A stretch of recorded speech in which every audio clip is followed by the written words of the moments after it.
Thanks for visiting our channel again. It was only until the early 1960s that Joan Baez and Bob Dylan had widespread acclaim for their collaborative work. After that, their careers and personal lives fell in a downward spiral. Joan has now come clean about some disturbing behind-the-scenes events that precipitated the difficult split. We all observed that the stage pair didn't exactly have it made when they weren't in the spotlight. The connection has been so discouraging that Joan has shockingly described it as such. However, why did she decide to tell the public about their relationship? Was it a quarrel over how they worked together to make music, something that happened in their personal lives, or something else entirely? What happened between Joan and Bob? Why did they stop working together? And why did they eventually cut all connections after spending so much time together? This video explains some of the most often asked questions regarding it. However, before we delve into the passionate details, let's talk about how they crossed paths, fell in love, and began working together on projects. Despite the fact that Bob was only starting out in his career and Joan had already accomplished a lot and released some albums when they were introduced in 1961, both were working hard to establish themselves in the industry. Joan has said in interviews that her audience was not very fond of Bob before they began performing together, and that she had to do a lot of convincing to persuade them to accept him on stage. She even went so far as to say that people would go UWW when she brought him in her car to her gigs at first. Whatever the case may be, they dated for a while and even went on tours together. Because they were such a great match for one another and created such incredible music together, audiences eventually came to like their performances together as a pair as well.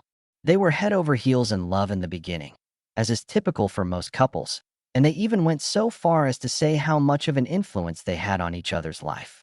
Given that Joan admitted in interviews following their split that the relationship was not as balanced as many believed it to be, the veracity of this statement is unclear. She described her feelings for him as the most intense she had ever experienced, going on to say that she was totally obsessed. She went on to say that it hurts worse when someone abandons you, and that she had been abandoned herself, and it had been difficult to recover. All of this clarifies why Joan and Bob's relationship began to deteriorate, leading to their eventual breakup during their 1965 UK tour. There was a lot of friction between them, and Bob's refusal to let Joan perform on stage with him throughout the tour was a contributing factor in their breakup. Since Joan was the one who first presented Bob to the world, this is quite upsetting and hard to process. She was also profoundly affected by the experience, which is understandable given the difficulty of dealing with rejection, particularly when it originates from someone you care about. In 2010, when they were both scheduled to perform at the White House Civil Rights Concert, she confessed that she did her best to avoid Bob, stating that the idea of him casually passing her at the event would be too terrifying and unnecessary, so the event stayed with her for a long time. One of Joan's most famous songs, Diamonds and Russ, is a reflection on her complicated feelings about her relationship with Bob. She discussed various facets of their relationship, including Bob's meteoric rise to fame, which she said led to significant behavioral changes and, in turn, feelings of inadequacy on her part.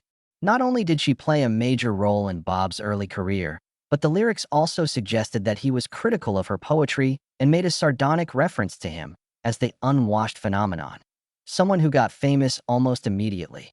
Their personal connection ended in 1965, but Joan and Bob decided to keep working together professionally.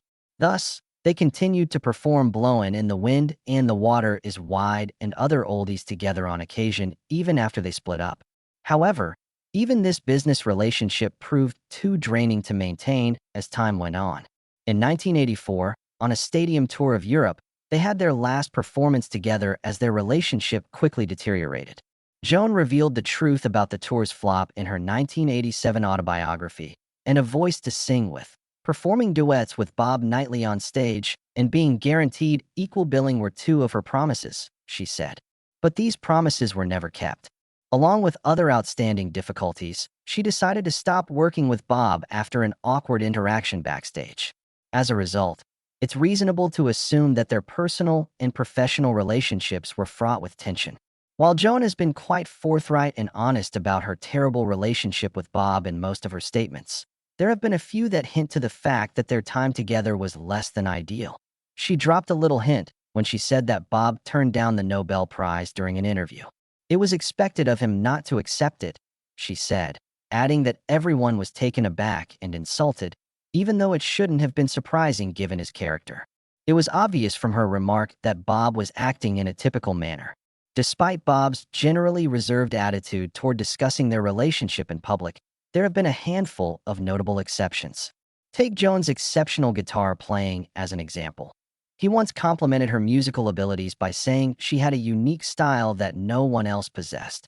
Additionally, he mentioned that despite his best efforts, he was unable to perfect her style and achieve a voice that could rival hers. And that's not all. Bob has also admitted several things over the years, which show that Joan's latest media revelations are mostly true.